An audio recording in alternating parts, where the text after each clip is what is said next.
roar it like the roaring of the sea. And if one looks at the land, he will see darkness and distress. Even the light will be darkened by the clouds. Chapter 5. I will sing for the one I love a song about his vineyard. My loved one had a vineyard on a fertile hillside. He dug it up and cleared it of stones and planted it with the choicest vines. He built a watchtower in it and cut out a winepress as well. Then he looked for a crop of good grapes, but it yielded only bad fruit. Now you dwellers in Jerusalem and men of Judah, judge between me and my vineyard. What more could have been done for my vineyard than I have done for it? When I looked for good grapes, why did it yield only bad? Now, I will tell you what I am going to do to my vineyard. I will take away its hedge, and it will be destroyed. I will break down its wall, and it will be trampled.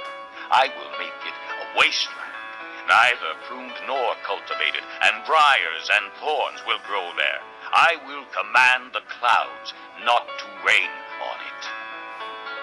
The vineyard of the Lord Almighty is the house of Israel, and the men of Judah are the garden of his delight. And he looked for justice, but saw bloodshed, for righteousness, but heard cries of distress. Woe to you who add house to house and join field to field till no space is left, and you live alone in the land. The Lord Almighty has declared in my hearing. Surely the great houses will become desolate, the fine mansions left without occupants. A 10-acre vineyard will produce only a bath of wine, a homer of seed, only an ephah of grain. Woe to those who rise early in the morning to run after their drinks, who stay up late at night till they are inflamed with wine. They have harps and lyres at their banquets, tambourines and flutes and wine, but they have no regard for the deeds of the Lord, no respect for the work of his hands. Therefore my people will go into exile for lack of understanding. Their men of rank will die of hunger, and their masses will be parched with thirst. Therefore the grave enlarges its appetite, and opens its mouth without limit. Into it will descend their nobles and masses with all their brawlers and revelers.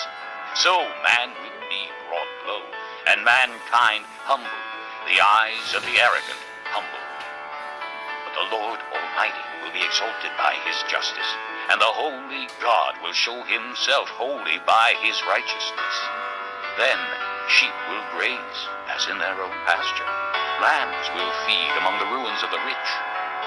Woe to those who draw sin along with cords of deceit, and wickedness as with cart ropes. To those who say, let God hurry, let him hasten his work so we may see it. Let it approach. Let the plan of the Holy One of Israel come so we may know it. Woe to those who call evil good, and good evil, who put darkness for light, and light for darkness, who put bitter for sweet, and sweet for bitter. Woe to those who are wise in their own eyes, and clever in their own sight. Woe to those who are heroes at drinking wine, and champions at mixing drinks, who acquit the guilty for a bribe, but deny justice to the innocent.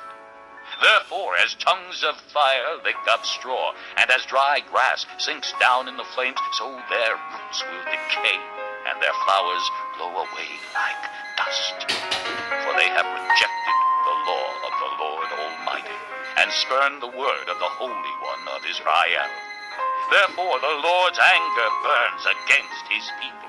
His hand is raised, and he strikes them down. The mountains shake, and the dead bodies are like refuse in the streets.